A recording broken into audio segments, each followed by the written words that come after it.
కాబట్టి ఈ ఆశీర్వాదము గొప్పది. దినవృత్తాంతాల గ్రంథములో ఉజ్జియా అనే ఒక రాజు ఉన్నాడు. 26వ అధ్యాయములో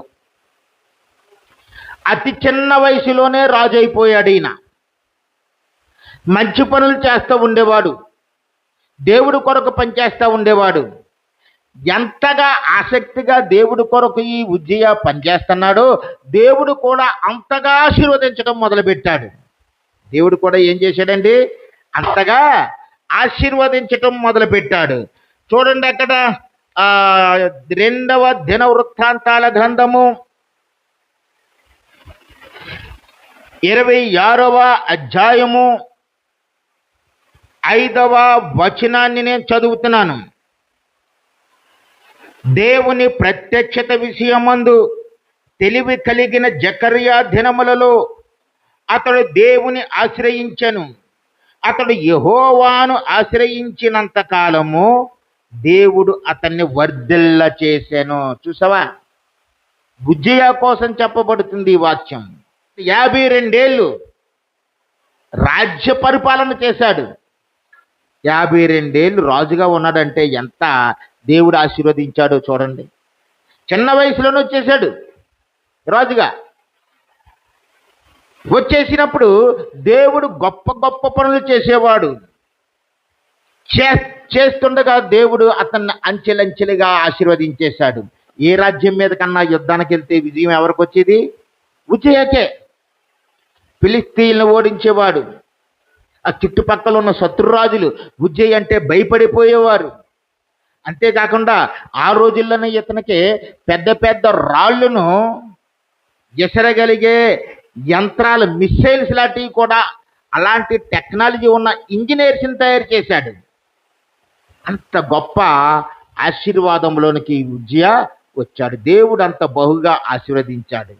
ఆశీర్వదించిన తర్వాత ఈ ఉజ్జియా స్థిరపడ్డాడు కదా. స్థిరపడిన తర్వాత 16వ వచనములో బాగా అన్నీ వచ్చేసిన తర్వాత ఉజ్జియాకైనా మనకైనా ఒక జబ్బు వస్తుంది. బాగా డెవలప్ అయిపోయామనుకో, వాటిని అన్నిటినీ ఇచ్చిన దేవుణ్ణి మర్చిపోతామా లేదా? మర్చిపోతాం. మరి ఇప్పుడు ఇతను కూడా అలాగే మర్చిపోయాడు. మర్చిపోతే చూడండి అక్కడ 26వ అధ్యాయము 16వ వచనం.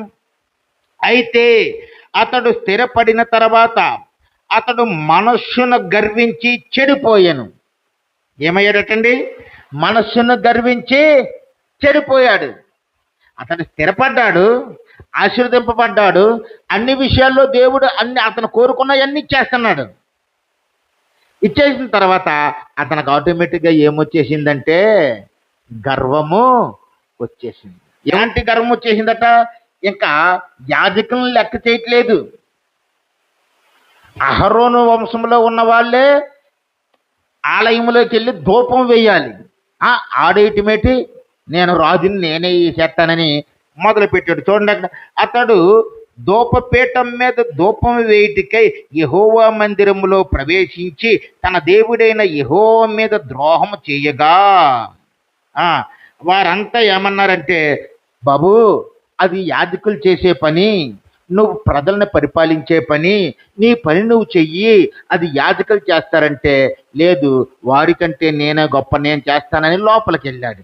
లోపలికి వెళ్ళి ధూపం వేయబోయాడు. వేయిపోతే అక్కడ యాజకులందరూ వారించారు, వద్దు వద్దు, నీ మీదకు శిక్ష వస్తుంది, వద్దు అన్నారు. వాళ్ళని లెక్క చేయలేదు. లోపలికి వెళ్ళి ధూపం వేయిపోతున్నప్పుడు అక్కడ జరిగిన సంఘటన చూడండి. అక్కడ ఏం జరిగింది? 19వ వచనము 2వ భాగం చదువుతున్నాను. అక్కడ ఉండగా యాజకులు చూచునే ఉన్నప్పుడు అతని నొసట కుష్ఠురోగము పుట్టింది. అలా వెళ్తున్నాడు, యాజకులు చూస్తున్నారు. చూస్తుండగానే నుదుటి మీద ఏమొచ్చిందంటే కుష్ఠురోగం వచ్చే పుండు వచ్చింది. ఏమొచ్చేసింది? పుండు. వెంటనే పుండు పుట్టించేశాడు దేవుడు.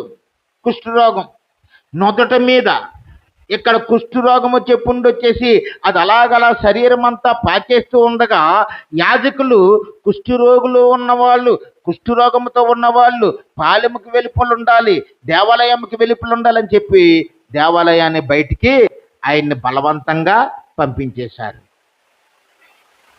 ఆ రోగముతోటే బ్రతికి చివరికి ఆ రోగంలోనే చనిపోయి తన పితరుల దగ్గర పాతి పెట్టబడ్డాడు. ఆశీర్వదించబడిన ఉజ్జియా డెవలప్ అయిన తర్వాత దేవుణ్ణి మరిచిపోయినందున దేవుడి శాపము అతని మీదకి వచ్చింది.